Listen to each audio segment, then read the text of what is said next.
ನಮಸ್ತೆ ಮಕ್ಕಳ, welcome back to my channel. ಇವತ್ತು ನಾವು 10ನೇ ತರಗತಿಯ ಕನ್ನಡದಲ್ಲಿ ಯುದ್ಧ ಗದ್ಯಭಾಗಕ್ಕೆ ಸಂಬಂಧಪಟ್ಟಂತಹ ಅಭ್ಯಾಸ ಪ್ರಶ್ನೋತ್ತರಗಳು ಹಾಗೂ ಹೆಚ್ಚಿನ ಪ್ರಶ್ನೋತ್ತರಗಳನ್ನ ನೋಡ್ತಾ ಹೋಗೋಣ. ಮೊದಲಿಗೆ ಕೃತಿಕಾರರ ಪರಿಚಯದಲ್ಲಿ ಲೇಖಕಿಯ ಪರಿಚಯವನ್ನು ಮಾಡ್ಕೊಳ್ಳೋಣ ಮಕ್ಕಳ. ಲೇಖಕಿಯ ಹೆಸರು ಸ.ರಾ. ಅಬೂಬಕರ್. ಜನನ ಜೂನ್ 30, 1936. ಸ್ಥಳ ಕಾಸರಗೋಡು. ಕೃತಿಗಳು ಚಂದ್ರಗಿರಿಯ ತೀರದಲ್ಲಿ, ಸಹನ, ಕದನ ವಿರಾಮ, ವಜ್ರಗಳು, ಸುಳಿಯಲ್ಲಿ ಸಿಕ್ಕವರು, ತಳ ಒಡೆದ ದೋಣಿಯಲ್ಲಿ, ಚಪ್ಪಲಿಗಳು, ಖೆಡ್ಡ, ಅರ್ಧರಾತ್ರಿಯಲ್ಲಿ ಹುಟ್ಟಿದ ಕೂಸು, ಪಯಣ ಮೊದಲಾದ ಕೃತಿಗಳನ್ನು ಇವರು ರಚನೆ ಮಾಡಿದ್ದಾರೆ ಮಕ್ಕಳ.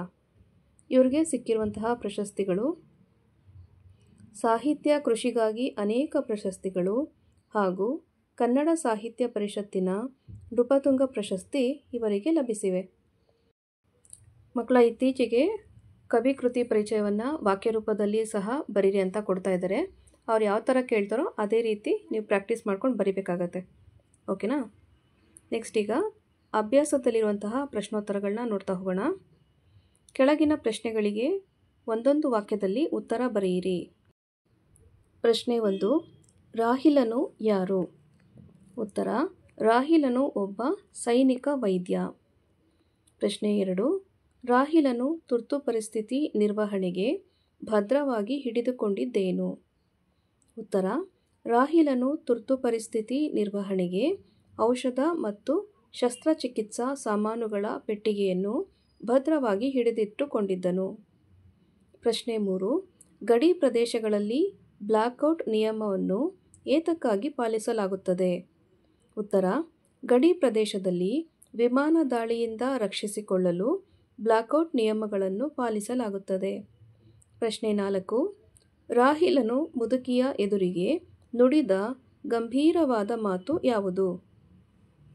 ಉತ್ತರ: ರಾಹಿಲನು ಮುದುಕಿಯ ಎದುರಿಗೆ ನುಡಿದ ಗಂಭೀರವಾದ ಮಾತು: ನಾನು ಯುದ್ಧ ಮಾಡುವ ಮೂರ್ಖರ ಕಡೆಯವನಲ್ಲ, ಸಂಕಷ್ಟಕ್ಕೀಡಾದ ಮನುಷ್ಯರ ಕಡೆಯವನು ಎಂದು ಹೇಳುತ್ತಾನೆ.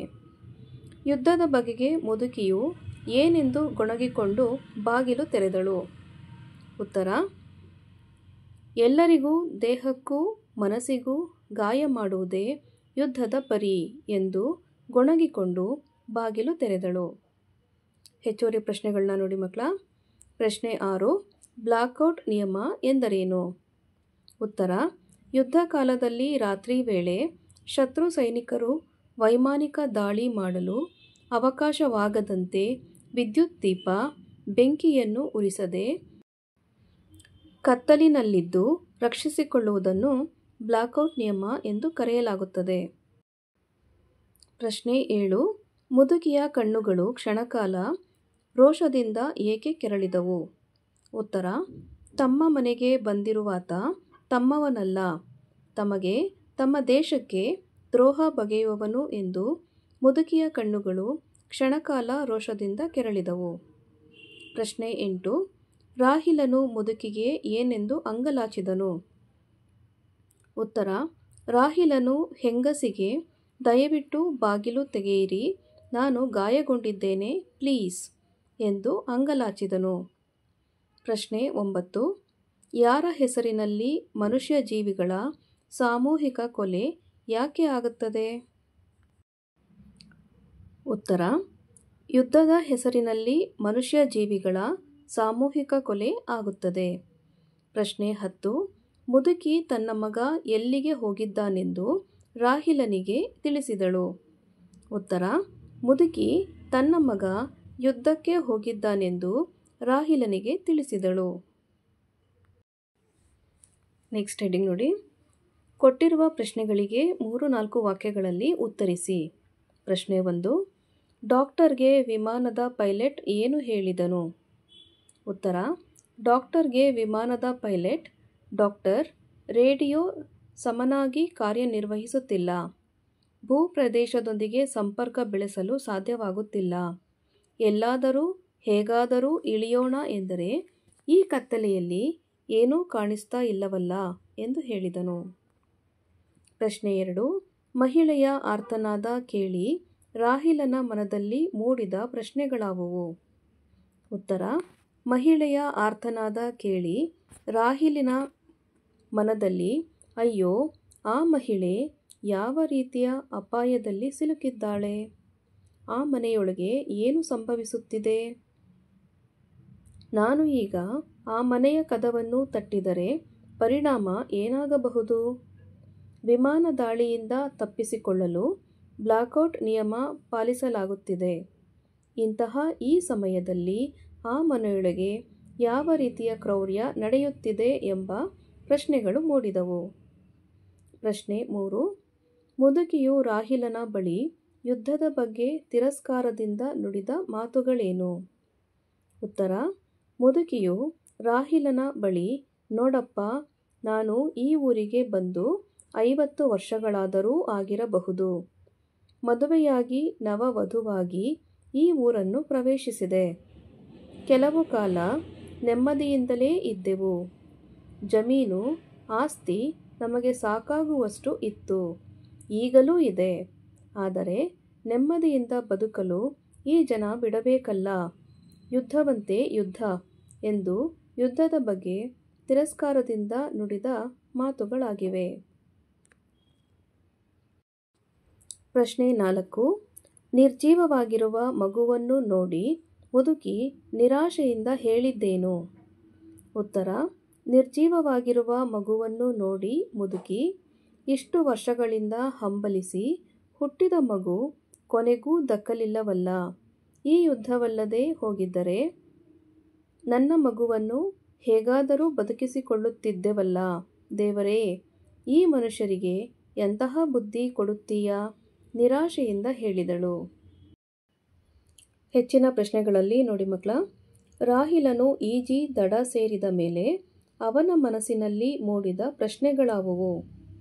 ಉತ್ತರ: ಮಿಂಚಿದ ಬೆಳಕಲ್ಲಿ ತೀರಾ ಕಣ್ಣಿಗೆ ಬಿದ್ದೊಡನೆ ರಾಹಿಲನ ದೇಹದಲ್ಲಿ ಹೊಸ ರಕ್ತ ಸಂಚಾರವಾದಂತಾಗಿ ತನ್ನೆಲ್ಲ ಶಕ್ತಿಯನ್ನು ಒಟ್ಟುಗೂಡಿಸಿ ಬಲವಾಗಿ 2 ಕೈಗಳಿಂದಲೂ ನೀರನ್ನು ಹಿಂದಕ್ಕೆ ತಳ್ಳುತ್ತಾ ದಡ ಸೇರಿ ದೀರ್ಘವಾದ ನಿಟ್ಟುಸಿರು ಬಿಟ್ಟನು.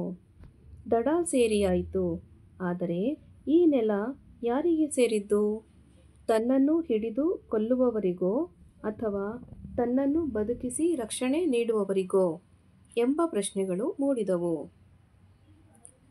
ಪ್ರಶ್ನೆ 2ರಲ್ಲಿ ಮುದುಕಿಯು ತನ್ನ ಸೊಸೆಯನ್ನು ಯಾವ ಮಾತುಗಳಿಂದ ಸಾಂತ್ವನ ಮಾಡಿದಳು?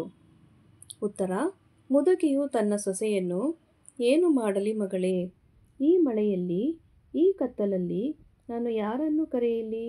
ಒಮ್ಮೆ ಬೆಳಗಾಗಿದ್ದರೆ ಸಾಕಾಗಿತ್ತು ಎಂಬ ಮಾತುಗಳಿಂದ ಸಾಂತ್ವನ ಮಾಡಿದಳು. ನೆಕ್ಸ್ಟ್ ಹೆಡಿಂಗ್ ನೋಡಿ, ಕೆಳಗಿನ ಹೇಳಿಕೆಗಳಿಗೆ ಸಂದರ್ಭ ಸಹಿತ ಸ್ವಾರಸ್ಯವನ್ನು ವಿವರಿಸಿ. ಮೊದಲನೇ ಸಂದರ್ಭ: ದಯವಿಟ್ಟು ಬಾಗಿಲು ತೆಗೆಯಿರಿ, ನಾನು ಗಾಯಗೊಂಡಿದ್ದೇನೆ.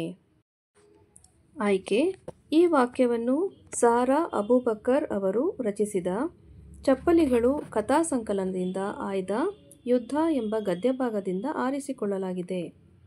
ಸಂದರ್ಭ: ಯುದ್ಧದ ಸಂದರ್ಭದಲ್ಲಿ ವಿಮಾನ ಸ್ಫೋಟದಿಂದ ಒಂದು ಕಾಲು ಗಾಯಗೊಂಡು ನೀರಿನಲ್ಲಿ ಈಜುವಾಗ ಮಿಂಚಿನ ಬೆಳಕಿನಿಂದ ದಡ ಸೇರಿದನು.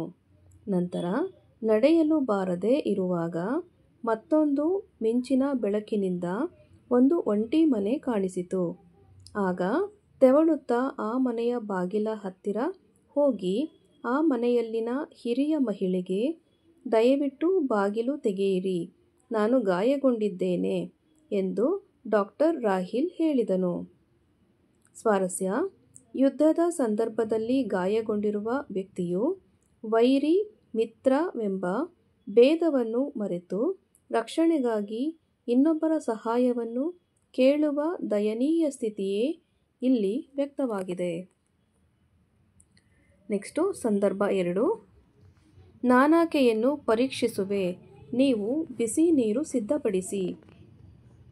ಈ ವಾಕ್ಯವನ್ನು ಸಾರಾ ಅಬೂಬಕರ್ ಅವರು ರಚಿಸಿರುವ ಚಪ್ಪಲಿಗಳು ಕಥಾ ಸಂಕಲನದಿಂದ ಆಯ್ದ ಯುದ್ಧ ಎಂಬ ಗದ್ಯಭಾಗದಿಂದ ಆರಿಸಿಕೊಳ್ಳಲಾಗಿದೆ. ಸಂದರ್ಭ: ಮುದುಕಿಯ ಸೊಸೆಗೆ ಹೆರಿಗೆಯ ನೋವು ಬಂದಿತ್ತು. ಆದರೆ ಯುದ್ಧದ ಸಂದರ್ಭವಾದ್ದರಿಂದ ಡಾಕ್ಟರನ್ನು ಅಥವಾ ಸೂಲಗಿತ್ತಿಯನ್ನು ಕರೆತರಲಾಗುತ್ತಿರಲಿಲ್ಲ.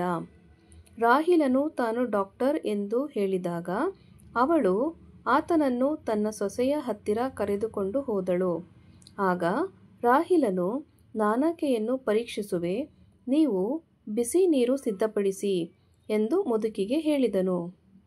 ಸ್ವಾರಸ್ಯ: ಯುದ್ಧದ ಸಂದರ್ಭದಲ್ಲಿ ವೈರಿ ಮಿತ್ರವೆಂಬ ಭೇದವನ್ನು ಮರೆತು ಪರೀಕ್ಷಿಸಿ ಹೆರಿಗೆ ಮಾಡಿಸುವ ಮಾನವೀಯತೆ, ವೃತ್ತಿಧರ್ಮ ಹಾಗೂ ಹೆರಿಗೆಯ ನಂತರದ ಆರೈಕೆಯನ್ನು ಮಾಡಲು ಬೇಕಾದ ಪೂರ್ವ ತಯಾರಿಯೇ ಇಲ್ಲಿನ ಸ್ವಾರಸ್ಯವಾಗಿದೆ. ಸಂದರ್ಭ 3. ಯುದ್ಧಕ್ಕೆ ಹೋದ ತನ್ನ ಮಗನ ಕಣ್ಣುಗಳಂತೆಯೇ ಇದೆಯಲ್ಲ. ಆಯ್ಕೆ: ಈ ವಾಕ್ಯವನ್ನು ಸಾರಾ ಅಬೂಬಕರ್ ಅವರು ರಚಿಸಿರುವ ಚಪ್ಪಲಿಗಳು ಕಥಾಸಂಕಲನದಿಂದ ಆಯ್ದ ಯುದ್ಧ ಎಂಬ ಗದ್ಯಭಾಗದಿಂದ ಆರಿಸಿಕೊಳ್ಳಲಾಗಿದೆ.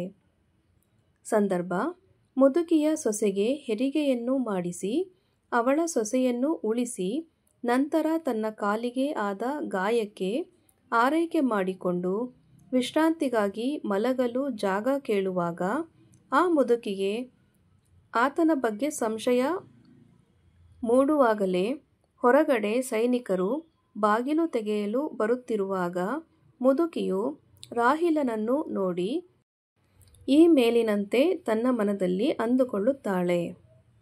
ಸ್ವಾರಸ್ಯ: ಯುದ್ಧದ ಸಂದರ್ಭದಲ್ಲಿ ವೈರಿ ಮಿತ್ರವೆಂಬ ಭೇದವನ್ನು ಮರೆತು ತಮಗೆ ಸಹಾಯ ಮಾಡಿದವನು ವೈರಿ ಕಡೆಯವನು ಎಂದು ತಿಳಿದೂ ಸಹ ಆತನು ತನ್ನ ಮಗನಂತೆ ಅಪಾಯದಲ್ಲಿದ್ದಾನೆಂದು ಬಗೆದು ಆತನನ್ನು ರಕ್ಷಿಸುವುದೇ ಇಲ್ಲಿನ ಸ್ವಾರಸ್ಯವಾಗಿದೆ.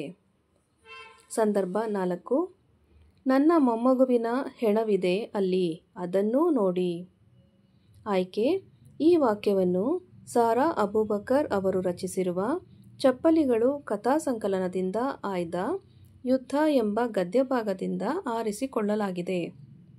ಸಂದರ್ಭ: ಯುದ್ಧದ ಸಂದರ್ಭದಲ್ಲಿ ಒಂದು ವಿಮಾನವನ್ನು ಹೊಡೆದುರುಳಿಸಿದಾಗ ಅದರಲ್ಲಿನ ವೈರಿ ಪಡೆಯವರು ಬದುಕಿ ಉಳಿದಿರುವರೇ ಎಂದು ಸೈನಿಕರು ಮನೆಯಲ್ಲಿ ಪರಿಶೀಲಿಸುವಾಗ ಮುದುಕಿಯು ಸೈನಿಕರಿಗೆ, ನನ್ನ ಮೊಮ್ಮಗುವಿನ ಹೆಣವಿದೆ ಅಲ್ಲಿ, ಅದನ್ನೂ ನೋಡಿ ಎಂದು ಹೇಳಿದಳು. ಸ್ವಾರಸ್ಯ: ಎರಡು ದೇಶಗಳ ನಡುವಿನ ಯುದ್ಧ ಅನೇಕ ಅಮಾಯಕರನ್ನು ಬಲಿ ತೆಗೆದುಕೊಳ್ಳುತ್ತದೆ. ಯುದ್ಧದಿಂದ ಸಾಮಾನ್ಯ ಜನರು ಮತ್ತು ಅವರ ಕುಟುಂಬದವರು ಬಲಿಯಾಗುತ್ತಾರೆ ಎಂಬುದು ಇಲ್ಲಿನ ಸ್ವಾರಸ್ಯವಾಗಿದೆ. ನೆಕ್ಸ್ಟು ಸಂದರ್ಭ 5. ಆ ಬೆಳಕಿನಲ್ಲಿ ಕಣ್ಣಿಗೆ ಬಿತ್ತು ಸಾಮಾನ್ಯವಾದೊಂದು ಒಂಟಿ ಮನೆ. ಆಯ್ಕೆ: ಈ ವಾಕ್ಯವನ್ನು ಸಾರಾ ಅಬೂಬಕರ್ ಅವರ ಚಪ್ಪಲಿಗಳು ಕಥಾಸಂಕಲನದಿಂದ ಆಯ್ದ ಯುದ್ಧ ಎಂಬ ಪಾಠದಿಂದ ಆರಿಸಿಕೊಳ್ಳಲಾಗಿದೆ. ಸಂದರ್ಭ: ಸಾಗರ ತೀರ ಕಣ್ಣಿಗೆ ಬಿದ್ದೊಡನೆ ರಾಹೀಲನ ದೇಹದಲ್ಲಿ ಹೊಸ ರಕ್ತ ಸಂಚಾರವಾದಂತಾಯಿತು. ನೀರನ್ನು ಹಿಂದೆ ತಳ್ಳುತ್ತಾ ದಡ ಸೇರಿಯಾಯಿತು. ಆದರೆ ಈ ನೆಲ ಯಾರಿಗೆ ಸೇರಿದ್ದು?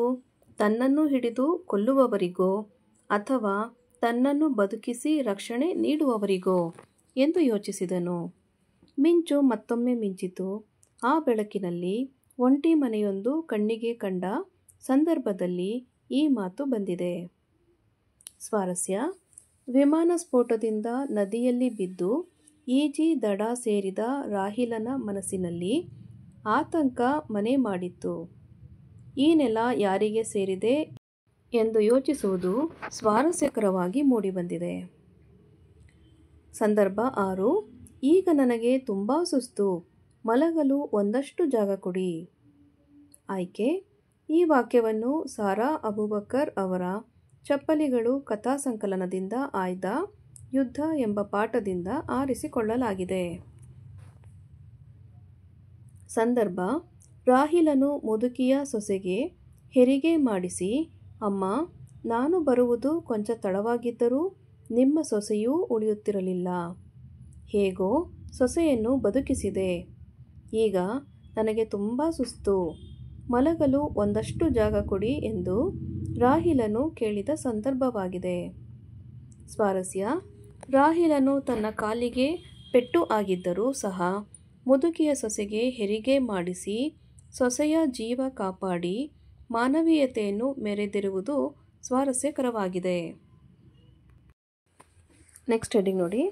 ಕೊಟ್ಟಿರುವ ಪ್ರಶ್ನೆಗಳಿಗೆ 8-10 ವಾಕ್ಯಗಳಲ್ಲಿ ಉತ್ತರಿಸಿ. ಪ್ರಶ್ನೆ 1. ಮುದುಕಿಯು ತನ್ನ ಮಗನು ಯುದ್ಧಕ್ಕೆ ಹೋದ ಸಂದರ್ಭವನ್ನು ಹೇಗೆ ವಿವರಿಸಿದಳು? ಉತ್ತರ: ರಾಹಿಲನು ಮುದುಕಿಗೆ ನಿಮ್ಮ ಮಗ ಈಗ ಎಲ್ಲಿದ್ದಾನೆಂದು ಕೇಳಿದಾಗ ಮುದುಕಿಯು ನನ್ನ ಮಗ ಯುದ್ಧಕ್ಕೆ ಹೋಗಿದ್ದಾನೆ. ನನ್ನ ಮಗ ಇನ್ನೂ ಚಿಕ್ಕ ಹುಡುಗನಾಗಿದ್ದಾಗ ಅವನ ತಂದೆಯನ್ನು ಯುದ್ಧಕ್ಕೆ ಕರೆದುಕೊಂಡು ಹೋಗಿದ್ದರು. ಆದರೆ ಹಿಂತಿರುಗಲಿಲ್ಲ.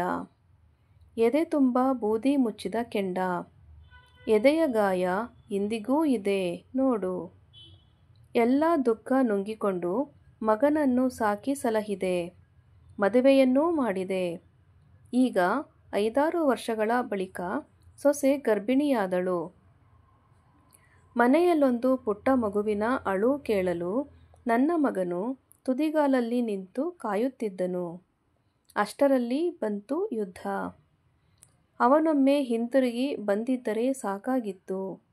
ಈ ವಿಷಯ ತಿಳಿದು ಅವನೆಷ್ಟು ಸಂಕಟ ಪಡುತ್ತಾನೋ ಎಂದು ಮಗನು ಯುದ್ಧಕ್ಕೆ ಹೋದ ಸಂದರ್ಭವನ್ನು ವಿವರಿಸಿದಳು. ಪ್ರಶ್ನೆ 2. ರಾಹಿಲನು ಮುದುಕಿಯ ಕುಟುಂಬಕ್ಕೂ ಮುದುಕಿಯು ರಾಹಿಲನಿಗೂ ಮಾಡಿದ ಸಹಾಯವನ್ನು ಸಂಕ್ಷಿಪ್ತವಾಗಿ ವಿವರಿಸಿ. ಉತ್ತರ: ಯುದ್ಧದಲ್ಲಿ ಗಾಯಗೊಂಡ ರಾಹಿಲನು ಮುದುಕಿಯ ಮನೆಗೆ ಬರುತ್ತಾನೆ. ಆ ಸಂದರ್ಭದಲ್ಲಿ ಮುದುಕಿಯ ಸೊಸೆ ಹೆರಿಗೆ ಬೇನೆ ತಿನ್ನುತ್ತಿದ್ದಳು.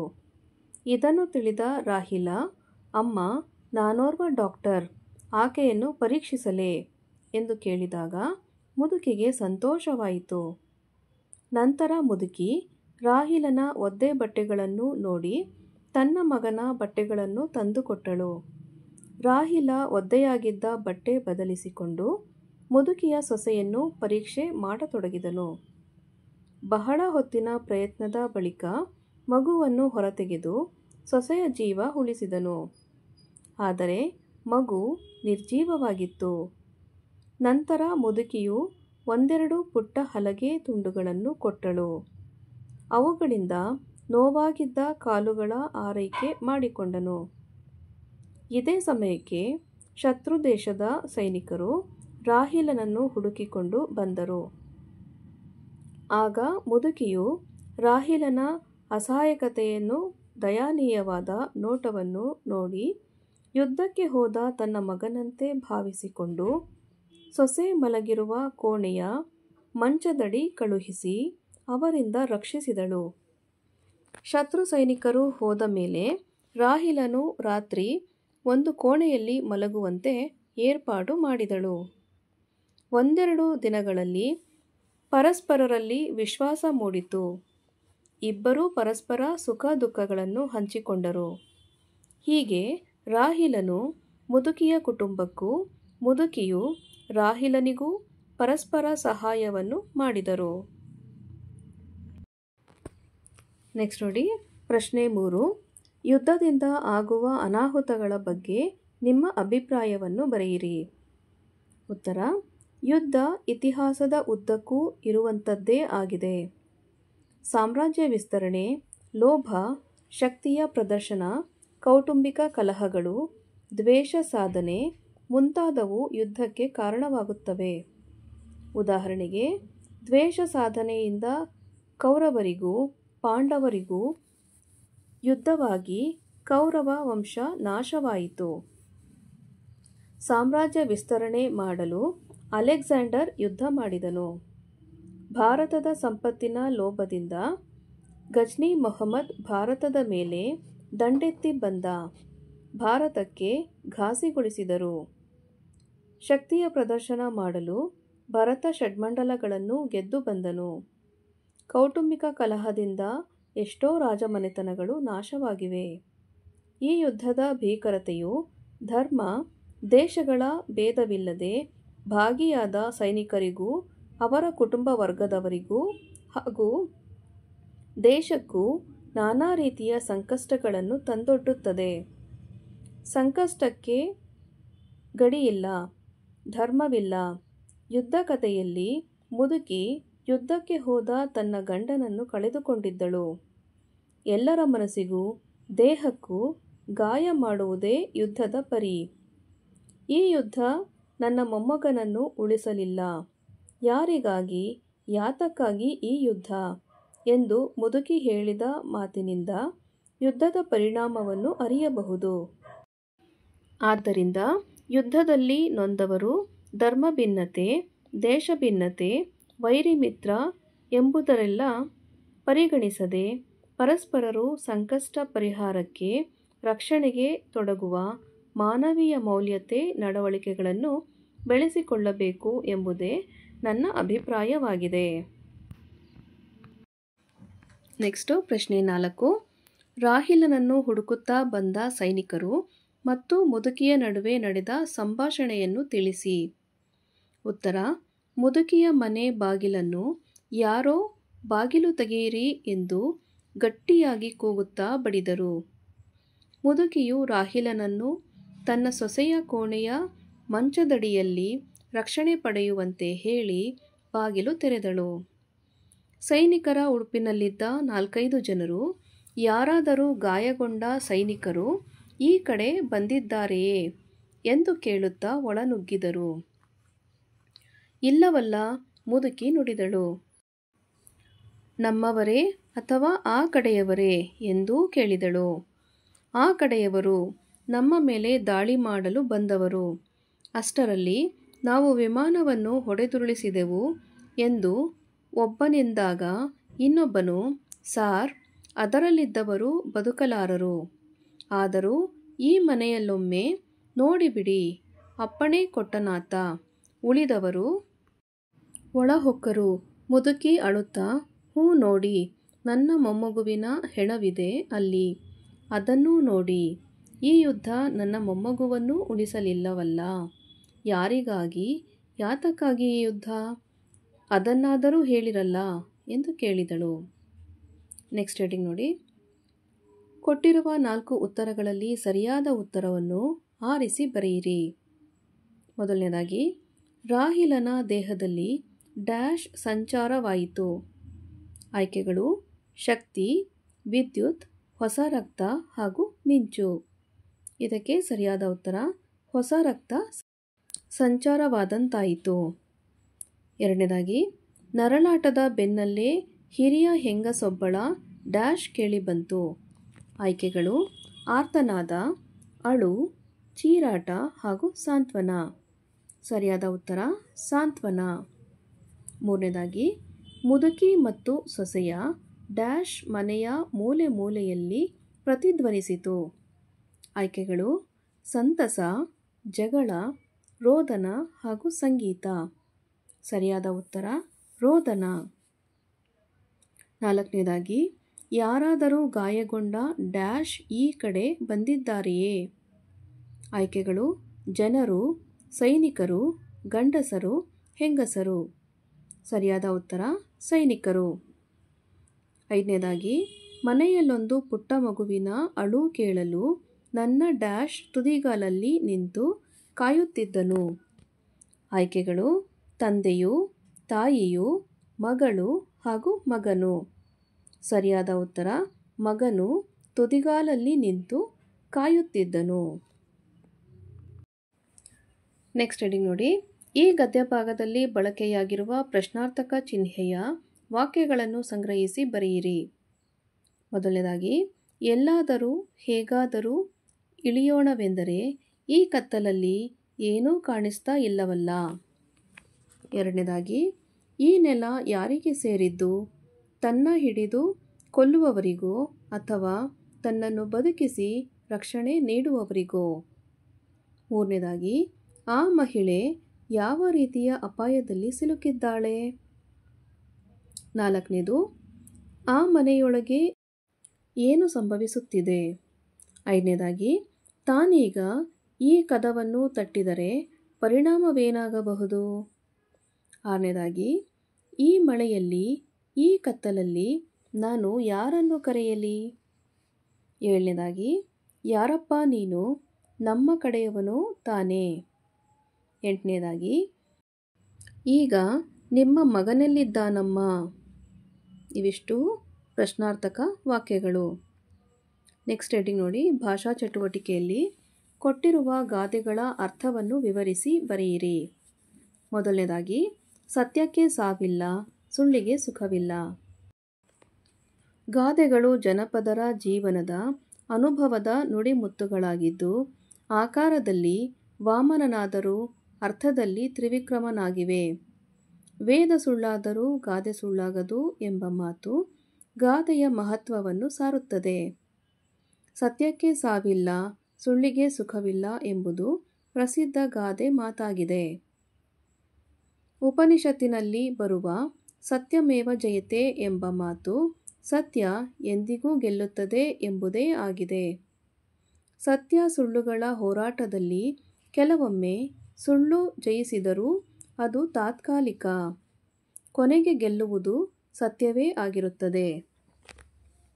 ದುರ್ಗಸಿಂಹನ ಪಂಚತಂತ್ರದ ವೃಕ್ಷಸಾಕ್ಷಿ ಕಥೆಯಲ್ಲಿ ದುಷ್ಟಬುದ್ಧಿಯು ಸ್ನೇಹಿತನಾದ ಧರ್ಮಬುದ್ಧಿಯ ಮೇಲೆ ಕಳ್ಳತನದ ಸುಳ್ಳು ಆಪಾದನೆ ಹೊರಿಸಿ ನ್ಯಾಯಾಧಿಕರಣದವರೆಗೂ ಎಳೆದು ಕೊನೆಗೆ ದುಷ್ಟಬುದ್ಧಿಯು ತನ್ನ ಸಂಪತ್ತನ್ನು ಕಳೆದುಕೊಂಡು ತಂದೆಯ ಸಾವಿಗೂ ಕಾರಣನಾಗುತ್ತಾನೆ. ಈ ಕಥೆಯು ಈ ಗಾದೆಗೆ ಒಂದು ಉತ್ತಮ ಉದಾಹರಣೆಯಾಗಿದೆ. ಸುಳ್ಳಿನ ಬಲೆಯಲ್ಲಿ ಸಿಲುಕಿದರೆ ಹೊರಬರುವುದು ಕಷ್ಟ, ಆದ್ದರಿಂದ ಸುಳ್ಳಿಗೆ ಸುಖವಿಲ್ಲ ಎಂಬುದನ್ನು ಅರಿತು ಸುಳ್ಳಿನ ದಾಸರಾಗಿ ಜೀವನವನ್ನು ಹಾಳು ಮಾಡಿಕೊಳ್ಳುವ ಬದಲು ಸತ್ಯವೆಂಬ ಬೆಳಕಿನ ಹಾದಿಯಲ್ಲಿ ನಡೆದು ಜೀವನ ಸಾರ್ಥಕಗೊಳಿಸಿಕೊಳ್ಳಬೇಕು ಎಂದು ಈ ಗಾದೆಯು ತಿಳಿಸುತ್ತದೆ. ಎರಡನೇದಾಗಿ, ಆಳಾಗಬಲ್ಲವನು ಅರಸಾಗಬಲ್ಲನು. ಗಾದೆಗಳು ಜನಪದರ ಜೀವನದ ಅನುಭವದ ನುಡಿಮುತ್ತುಗಳಾಗಿದ್ದು, ಆಕಾರದಲ್ಲಿ ವಾಮನನಾದರೂ ಅರ್ಥದಲ್ಲಿ ತ್ರಿವಿಕ್ರಮನಾಗಿವೆ. ವೇದ ಸುಳ್ಳಾದರೂ ಗಾದೆ ಸುಳ್ಳಾಗದು ಎಂಬ ಮಾತು ಗಾದೆಯ ಮಹತ್ವವನ್ನು ಬಹು ಸಾರುತ್ತದೆ. ಆಳಾಗಬಲ್ಲವನು ಅರಸಾಗಬಲ್ಲ ಎಂಬುದು ಒಂದು ಜನಪ್ರಿಯ ಗಾದೆಯಾಗಿದೆ. ಕಾಯಕದ ಘನತೆಯನ್ನು ಬಡವರು ಶ್ರೀಮಂತರೆನ್ನದೆ ತಿಳಿದುಕೊಳ್ಳಬೇಕಾಗಿರುವುದು ಅಗತ್ಯ. ತಾನು ಪುರುಷ, ಗೃಹ ಕೃತ್ಯಗಳನ್ನು ಮಾಡುವುದು ಅವಮಾನ, 2 ಪದವಿಗಳನ್ನು ಪಡೆದಿರುವವನು ಹಳ್ಳಿಯಲ್ಲಿ ಕೃಷಿ ಮಾಡುವುದು ಅವಮಾನ ಎಂಬಂಥ ಧೋರಣೆ ಸರಿಯಲ್ಲ. ಸಾಮಾನ್ಯ ಮನುಷ್ಯ ತನ್ನ ದುಡಿಮೆಯ ಬಲದಿಂದ ಎತ್ತರಕ್ಕೆ ಏರಿರುವ ಉದಾಹರಣೆಗಳು ಸಾಕಷ್ಟಿವೆ. ಆಳಿನ ದುಡಿಮೆ ಸಮಸ್ಯೆ ಸ್ಥಿತಿಗತಿಗಳನ್ನು ಸ್ವತಃ ಅವರೊಂದಿಗೆ ಬೆರೆತು ಅರ್ಥ ಮಾಡಿಕೊಂಡರಷ್ಟೇ ಅರಸ ಅದನ್ನು ಪರಿಹರಿಸಲು ಸಾಧ್ಯ ಎಂಬ ಮಾತನ್ನು ಈ ಗಾದೆಯು ಧ್ವನಿಸುತ್ತದೆ. ಹೆಚ್ಚಿನ ಪ್ರಶ್ನೆಗಳನ್ನ ನೋಡಿ ಮಕ್ಕಳ. ಮೂಗಾವುದ ಪದವು ಈ ಸಮಾಸಕ್ಕೆ ಉದಾಹರಣೆಯಾಗಿದೆ. ಆಯ್ಕೆಗಳು ನೋಡಿ, ಬಹುರ್ವಿಹಿ, ದ್ವಂದ್ವ, ದ್ವಿಗು ಹಾಗೂ ಅಂಶಿ. ಮೂಗಾವುದ ಇದು ಒಂದು ದ್ವಿಗು ಸಮಾಸಕ್ಕೆ ಉದಾಹರಣೆಯಾಗಿದೆ. ಎರಡನೇದಾಗಿ, ತಲೆನೋವು ಪದವು ಈ ಸಮಾಸಕ್ಕೆ ಉದಾಹರಣೆಯಾಗಿದೆ. ಇದಕ್ಕೆ ಸರಿಯಾದ ಉತ್ತರ ತತ್ಪುರುಷ ಸಮಾಸಕ್ಕೆ ಉದಾಹರಣೆ. ಮೂರನೇದಾಗಿ, ಕ್ರಿಯಾ ಸಮಾಸಕ್ಕೆ ಉದಾಹರಣೆಯಾದ ಪದವಿದು. ಆಯ್ಕೆಗಳು ಕಡೆಗಣ್ಣು, ಮೇಲ್ವಾತು, ತಲೆನೋವು, ಸಾಕ್ಷಿ ಮಾಡಿ. ಸರಿಯಾದ ಉತ್ತರ ಸಾಕ್ಷಿ ಮಾಡಿ. ನಾಲ್ಕನೇದಾಗಿ, ಇಮ್ಮಾವು ಪದವು ಈ ಸಮಾಸಕ್ಕೆ ಉದಾಹರಣೆ. ಆಯ್ಕೆಗಳು ಕರ್ಮಧಾರೆಯ, ತತ್ಪುರುಷ, ಅಂಶಿ ಹಾಗೂ ದ್ವಿಗು. ಸರಿಯಾದ ಉತ್ತರ ಕರ್ಮಧಾರೆಯ ಸಮಾಸ. ಐದನೇದಾಗಿ, ಮುಂಗೈ ಪದವು ಈ ಸಮಾಸಕ್ಕೆ ಉದಾಹರಣೆಯಾಗಿದೆ. ಆಯ್ಕೆಗಳು ತತ್ಪುರುಷ, ಕರ್ಮಧಾರೆಯ, ಅಂಶಿ ಹಾಗೂ ಬಹುರ್ವಿಹಿ. ಸರಿಯಾದ ಉತ್ತರ ಅಂಶಿ ಸಮಾಸ. ನೆಕ್ಸ್ಟ್ ಹೆಡಿಂಗ್ ನೋಡಿ ಮಕ್ಕಳ. ಮೊದಲೆರಡು ಪದಗಳಿಗೆ ಇರುವ ಸಂಬಂಧದಂತೆ ಮೂರನೇ ಪದಕ್ಕೆ ಸರಿ ಸಂಬಂಧ ಹೊಂದುವ ಪದಗಳನ್ನು ಬರೆಯಿರಿ. ಮೊದಲನೇದಾಗಿ ಹಣೆಗಣ್ಣ ಬಹುರ್ವೀಹಿ, ಬೆಟ್ಟದಾವರೆ ಡ್ಯಾಶ್. ಉತ್ತರ ತತ್ಪುರುಷ ಸಮಾಸ. ಎರಡನೇದಾಗಿ ಕಳ್ಗುಡಿದ ಕ್ರಿಯಾ ಸಮಾಸ, ನೇಯ್ದ ವಸ್ತ್ರ ಡ್ಯಾಶ್. ಉತ್ತರ ಗಮಕ ಸಮಾಸ. ಮೂರನೇದಾಗಿ ಸಾಕ್ಷಿ ಮಾಡಿ ಕ್ರಿಯಾ ಸಮಾಸ, ಅಂತಕಾದ್ಮಜ ಡ್ಯಾಶ್. ಉತ್ತರ ಬಹುರ್ವೀಹಿ ಸಮಾಸ. ನಾಲ್ಕನೇದಾಗಿ ಮುಂಗೈ ಅಂಶಿ ಸಮಾಸ, ನಲ್ಗುದುರೆ ಡ್ಯಾಶ್. ಉತ್ತರ ಕರ್ಮಧಾರೆಯ ಸಮಾಸ. ಮಕ್ಕಳ, ಇಲ್ಲಿಗೆ ಯುದ್ಧ ಗದ್ಯ ಭಾಗಕ್ಕೆ ಸಂಬಂಧಪಟ್ಟಂತಹ ಎಲ್ಲ ಅಭ್ಯಾಸ ಪ್ರಶ್ನೋತ್ತರಗಳು ಹಾಗೂ ಹೆಚ್ಚಿನ ಪ್ರಶ್ನೋತ್ತರಗಳು, ಕವಿ ಪರಿಚಯ, ಭಾಷಾಭ್ಯಾಸ ಎಲ್ಲವೂ ಮುಕ್ತಾಯಗೊಂಡಿದೆ ಮಕ್ಕಳ. ಈ ಒಂದು ವಿಡಿಯೋ ನಿಮಗೆ ಇಷ್ಟ ಆದಲ್ಲಿ ದಯವಿಟ್ಟು ನಮ್ಮ ಚಾನಲ್ನ ಲೈಕ್ ಮಾಡಿ, ಶೇರ್ ಮಾಡಿ, ಸಬ್ಸ್ಕ್ರೈಬ್ ಮಾಡಿಕೊಂಡು ನಾವು ಹಾಕುವಂಥ ಎಲ್ಲ ವಿಡಿಯೋ ನೋಡ್ತಾ ನಮ್ಮನ್ನು ಎನ್ಕರೇಜ್ ಮಾಡ್ತಾ ಹೋಗಿ ಮಕ್ಕಳ. ಹಾಗೆಯೇ ಕಮೆಂಟ್ ಸೆಕ್ಷನಲ್ಲಿರುವಂತಹ ಬಟನ್ ಪಕ್ಕದಲ್ಲಿ ಇನ್ನೊಂದು ಹೈಪ್ ಅನ್ನೋ ಬಟನ್ ಇದೆ, ಅದನ್ನು ಸಹ ಪ್ರೆಸ್ ಮಾಡಿ. Thank you for watching. Bye bye.